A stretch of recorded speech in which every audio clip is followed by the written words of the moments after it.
XP1000, just shout them out, y'all.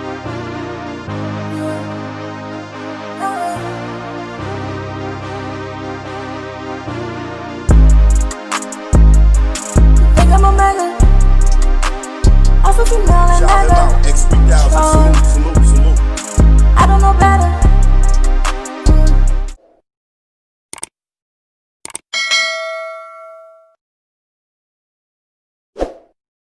But if I do that, then it's like I'm coming off like I'm guilty. And then if I say something about having remorse like I would like to, or saying something about certain things, it's like I come off like I'm guilty of something that I didn't do. So I had to be quiet on certain places. Now, I need y'all to really take this in and understand like how this works at this point.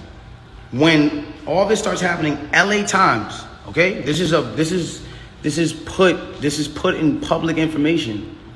LA Times puts out an article, and in the article they say, this is the initial report. Two sources close to the investigation said that she got cut by glass, and she said that she got cut by glass. So then it's like, people see that, whatever his name is, you can go look this up. This is on LA Times. That's when it gets to this point where it says, okay, they reported no gunfire wound in her foot. They just reported a woman with a foot injury. So you got to understand, like, this is what's in their initial police report. Fuck all the Instagram, fuck the other shit. This is just what's in the police report.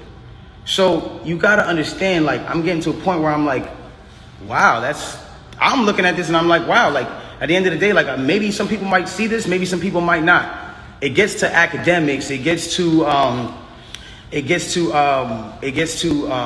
academics, it gets to Hollywood Unlocked, it gets to certain places, right?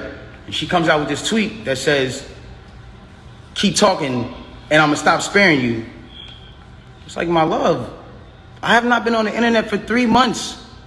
And then 30 minutes later, she just goes on live, and it's like me telling you, yo, keep talking, my nigga, and I'm gonna slap you.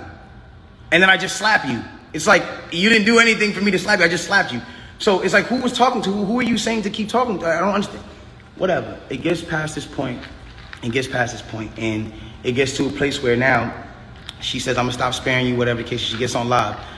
Now, because it got on academics that there was no gunfire wound on the initial report, everyone starts going to her page. Again, she starts reacting to certain things. Now, I'm gonna say one thing. I'm not getting mad at her or whatever it is, because I understand that she is dealing with a lot. Like, when it comes down to, you gotta understand, she lost both of her parents, and I do sympathize with that. I lost my mother, and when I lost my mother, I realized, like, when it comes down to, when you lose a parent, you could be highly susceptible to people around you that are giving you parental guidance, or things that feel like parental guidance, to believing that it is parental guidance, and you go with it.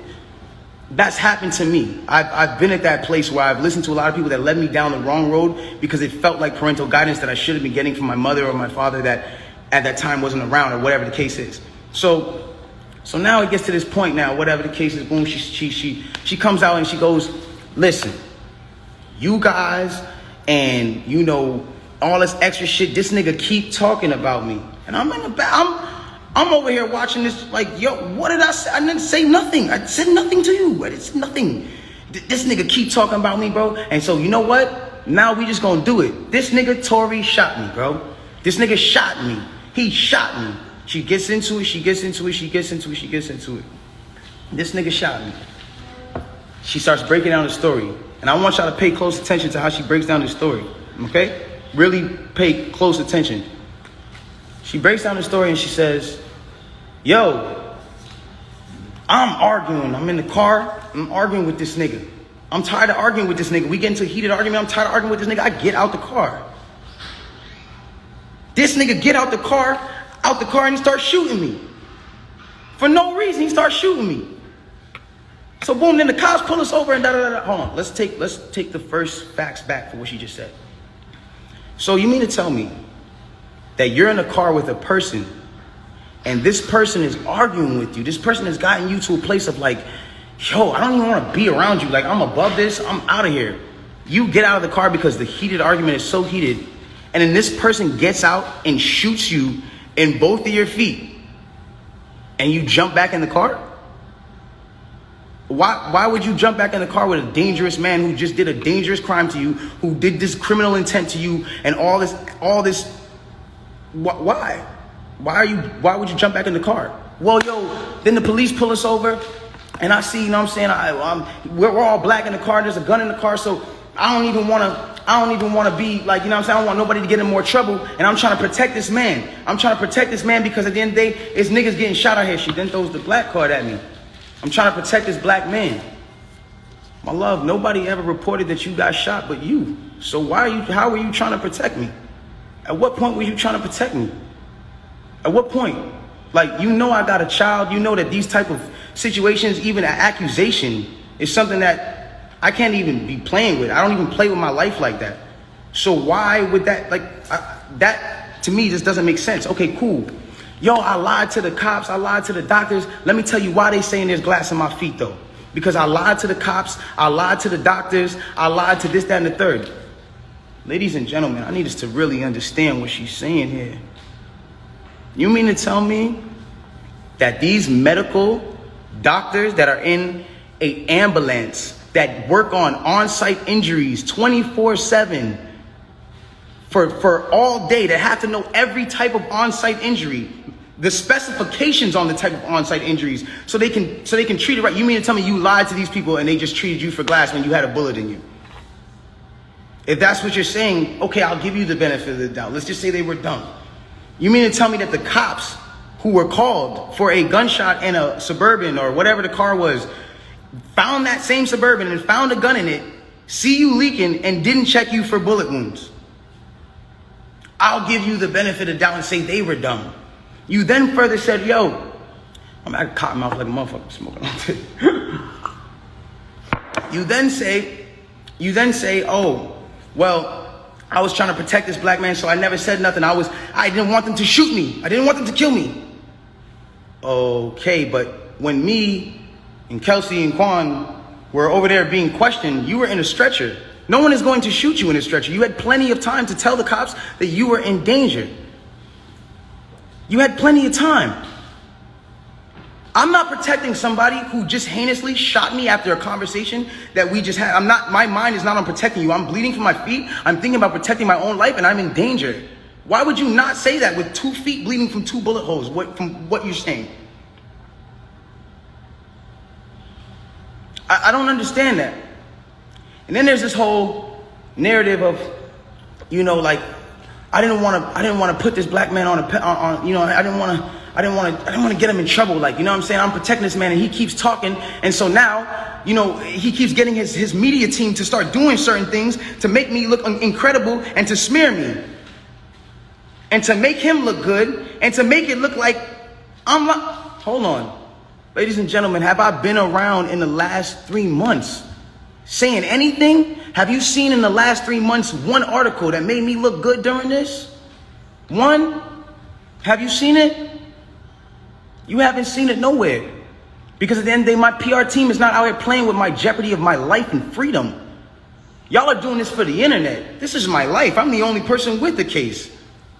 So at the end of the day, when you sit here, y'all, I'm not gonna jeopardize my son. Even if I know, regardless of what I know, it will come to light in the true issue with that. I have no issue with that. But I need y'all to understand, I'm a human being, bro. This shit hurts, bro. Seeing my friends, people that I had on quarantine radio, be people that were just my real, at least people I thought were my friends, people I thought were cool people, you know what I'm saying? And it's everybody just shunned me. I showed everybody love at the top of the year. Everybody was on quarantine radio, hee hee ha ha ha. And the second y'all have an accusation, not even evidence, niggas just come bash me. I'm somebody who I don't get a say. Then I understand. Sometimes the way I move is unconventional, and I came to a place where I was dealing with so much just talk and heat and just people coming at me that I made music because I was like, this is how I can speak through what I gotta do. This is how we get so mad about artists making songs about the same thing, money, chains, and cars. So when a nigga comes out and says his true passion, puts his true heart, his emotions, The pain that he's dealing with his baby mother, his child. When a nigga goes and does that and pours his emotion into the tape, or what, he wrong? I'm wrong? I get shunned off. They took me off of every single playlist. They took me off of every playlist. They didn't want my story to come out. They didn't allow my story to come out because it came off insensitive. I came off insensitive to people. Now I want to speak on this. I don't ever want anybody to ever think that I've been insensitive to Breonna Taylor. I marched 9 days straight in Miami for her and George Floyd. I would never, bro, I've mourned this woman as well. And everyone said, listen, we're mourning a black woman today and you dropped an album? How dare the disrespect? Guys, let's bring this back. That day that I dropped that album, my mom, that was her birthday. And that was also the day she died. So I was also mourning a black woman, my mother. That meant a lot to me. My name is Daystar. I'm her youngest son. That meant a lot to me. And all I was doing was giving a truthful album about what I'm going through. And I thought that people were going to be able to hear it and feel me. But they didn't do that. And I don't expect, everyone to just jump into my side, because at the end of the day, I didn't deserve that for the way that I handled this. There's been insensitive things that I've done I apologize for, as far as me not talking to y'all, addressing y'all, coming to y'all sooner and saying, yo, bro, I ain't do this, my nigga. But y'all gotta understand the reason why I wasn't able to do that. Once they made this an actual thing, I immediately called the lawyer and was just like, yo, what can I do here? Because there's times I was like, I'm gonna just say the whole story right now. They need to know. No, you're not allowed to talk. I will handle that for you in the court of law. So at that point, it gets to a standpoint where it's like, my bad, my shit dry. I don't know. But look, it gets to a point where it's like, I'm sorry that right now, like, this is getting me a little riled up. It's just like, I'm a human being, bro. Like, I feel what you niggas feel. I go through the things that y'all go through, bro. Anybody on this comment list, anybody watching this right now,